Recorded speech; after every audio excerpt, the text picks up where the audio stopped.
नमस्कार दोस्तों, मैं आपका मित्र नरेंद्र कुमार आज आपके समक्ष फिर एक नई जानकारी लेकर प्रस्तुत हुआ हूँ। आशा करता हूँ कि पिछली बार दी हुई जानकारी आपको पसंद आई होगी, जिससे आपको अपनी फसलों में सुधार करने का मौका भी मिलेगा। आज हम बात करें कद्दू वर्गीय फसलों में लगने वाले मुख्य रोगों के बारे में। कद्दू वर्गीय फसलों में मुख्य रूप से 4 से 5 रोग ही लगते हैं। यदि ये रोग फसल में लग जाते हैं तो फसल पूरी तरह से नष्ट होती है। इन रोगों की खास बात यह है कि यदि ये रोग किसी एक पौधे में लगता है तो धीमे धीमे करके ये पूरी फसल में फैल जाते हैं।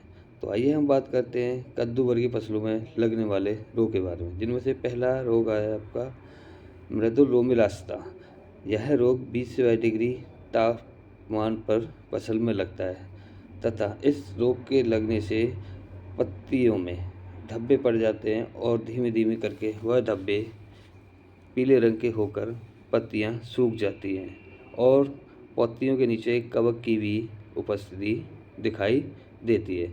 इस रोग की रोकथाम के लिए हम मैनकोजेब 63%, किसी भी कंपनी की यूपी हेल, जेयू पेस्टिसाइड, बासप, एंडोफिल आदि, मेटालेक्जेल 35% 10 से 15 ग्राम और कार्बेंडाजिम 50 से 60 ग्राम प्रति टंकी के हिसाब से छिड़काव करके इस रोग की हम रोकथाम कर सकते हैं।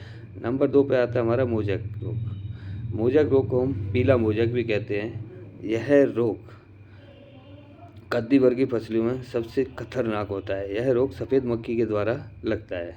सफ़ेद मक्खी जब पौधे का नरम पत्तियों का रस चूसती है तो रस चूसते समय यह मक्खी अपना वायरस उस पौधे में छोड़ जाती है। इस रोग के कारण पत्तियों का रंग हल्दी की तरह पीला पड़ जाता है। इस रोग की रोकथाम के लिए रोगग्रस्त पौधे को तुरंत उखाड़ के फेंक देना चाहिए। रोग की रोकथाम के लिए डायोमिथाएट 25 से 30 ml प्रति टंकी तथा इमीडा क्लोरपेड 25 से 30 ml प्रति टंकी का छिड़काव करना चाहिए। नंबर 3 पे आता है हमारा फल विगलन रोग। फल विगलन रोग जो है, जब फसल हमारी पककर तैयार हो जाती है और हम उसका भंडारण करते हैं। भंडारण करते समय हमें इस बात का विशेष ध्यान देना चाहिए कि हमारी फसल ज़मीन के संपर्क में ना आए। अगर हमारी फसल ज़मीन के संपर्क में आती है तो उसमें एक प्रकार की फंगस लग जाती है। फंगस का लगने के कारण फल में गलन बैठ जाती है, जिसके कारण यह रोग धीमे धीमे करके पूरे भंडारण फसल में लग जाता है। इस रोग की रोकथाम के लिए हमें ज़मीन के ऊपर और फसल के नीचे पुआल या सरकंडे को बिछाकर उस पर डायथेन Z78 या कार्बेंडाजिम 63% का छिड़काव कर देना चाहिए।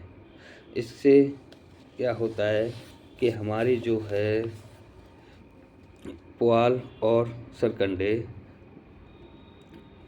फंगिसाइड दवा लगाने से उपचारित हो जाते हैं, जिससे यह रोग फसल में नहीं लग पाता है। तीसरा, चौथा और अंतिम हमारा रोग आता है चूड़ी फफूंदी। यह रोग कद्दू वर्गीय फसलों में सबसे अधिक प्रकोप डालता है। पौधे की पत्तियों और फलों पर सफ़ेद रंग का चूड़ सा दिखाई देता है, जिससे पौधों में भोजन बनाने की क्रिया समाप्त हो जाती है। इस रोग की रोकथाम के लिए हमें कार्बाडेजिम 63% और स्ट्रेप्टोसाइक्लिन साथ में एसिटा का छिड़काव करना चाहिए। इस प्रकार आज हमारी यह जानकारी यहीं पर समाप्त करते हैं। आज का विचार यहीं समाप्त करते हुए कल हम फिर मिलेंगे एक नई जानकारी के साथ। नमस्कार। अधिक जानकारी के लिए आप किसान भाई मुझे कॉल कर सकते हैं 7906325374 पर। धन्यवाद। जय हिंद, जय भारत।